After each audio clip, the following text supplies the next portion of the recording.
Next. Right.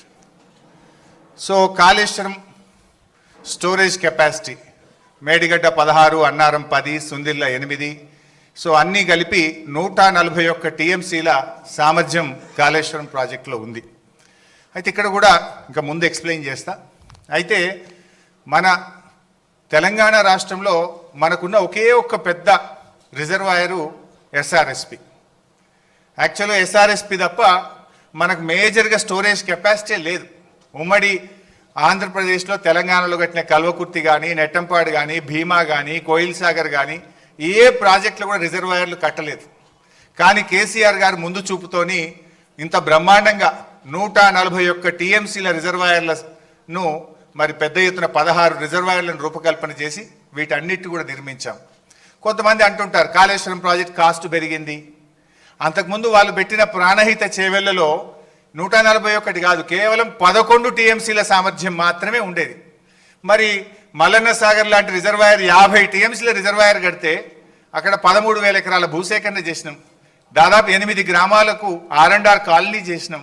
మరి అక్కడ forest department కూడా ఫారెస్ట్ ల్యాండ్ తీసుకొని డబ్బులు కట్టినాం. 50 టీఎంసీల రిజర్వాయర్ కట్టాలంటే డబ్బులు అవసరమైతే ప్రాజెక్ట్ కాస్ట్ పెరుగుతుందా పెరగదా? సో ఇవన్నీ కూడా ఈ కాళేశ్వరం ఇవన్నీ కూడా ఇంటాక్ట్ ఉన్నాయి. All are working. మేడిగడ్డ ఈ నుంచి మొదలుకుంటే ఈ మల్లన్న సాగర్, కొండపోచమ్మ సాగర్, రంగనాయక సాగర్, అనంతగిరి, మలకపేట, మేడారం, అదేవిధంగా గంధమల్లాక్ ఇవన్నీ కూడా ఇంటాక్ట్గా ఈరోజు రిజర్వాయర్లు వాడకంలో ఉన్నాయి. ఇవన్నీ కూడా. నెక్స్ట్.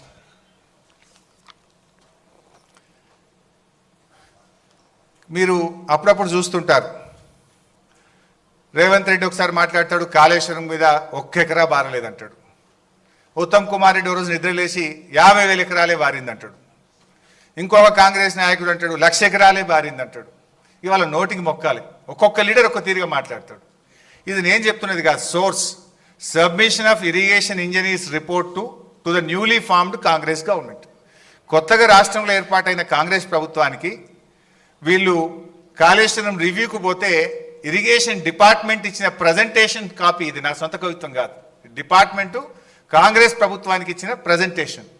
కాళేశ్వరం ద్వారా అప్పటికి 98,570 ఎకరాలు ఆయకట్టని, ఇది డైరెక్ట్ కాలువల ద్వారా. అదేవిధంగా కాలువల ద్వారా నింపిన 456 చెరువులను నింపడం ద్వారా 40,000 ఎకరాల ఆయకట్టు. ఎస్ఆర్ఎస్పి స్టేజ్ 1, స్టేజ్ 2 నిజాం సాగర్కు 1,67,000 ఎకరాల కొత్త ఆయకట్టు.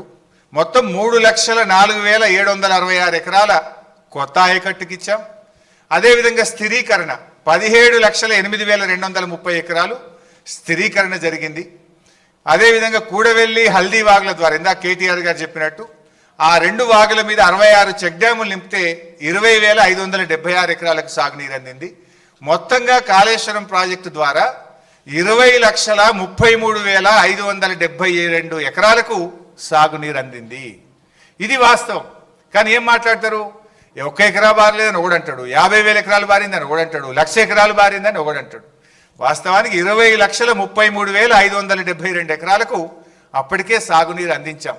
ఒక సంవత్సరం బాగా సివియర్ డ్రాట్ వస్తే ఎస్ఆర్ఎస్పికి కూడా రివర్స్ పంపింగ్ చేసినాం.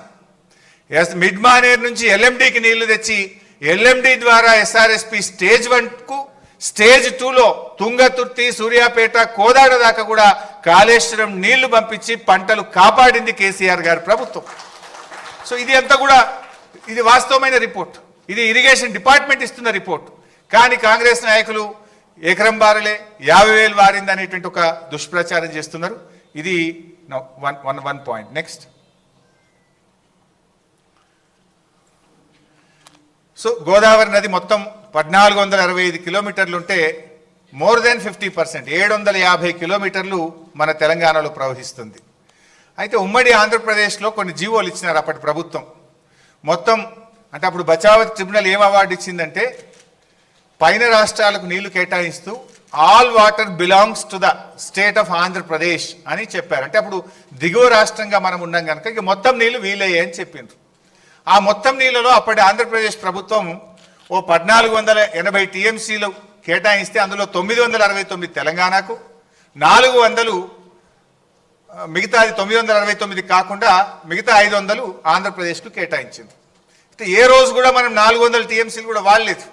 అంటే ఏ ప్రాజెక్టులు కూడా కట్టకపోవడం వల్ల దేవాదులు కడితే పనులు జరగలే. మరి అదేవిధంగా ఎస్ఆర్ఎస్పి స్టేజ్ 2కు ఎన్నడూ 1 ఎకరానికి నీళ్లు పోలే.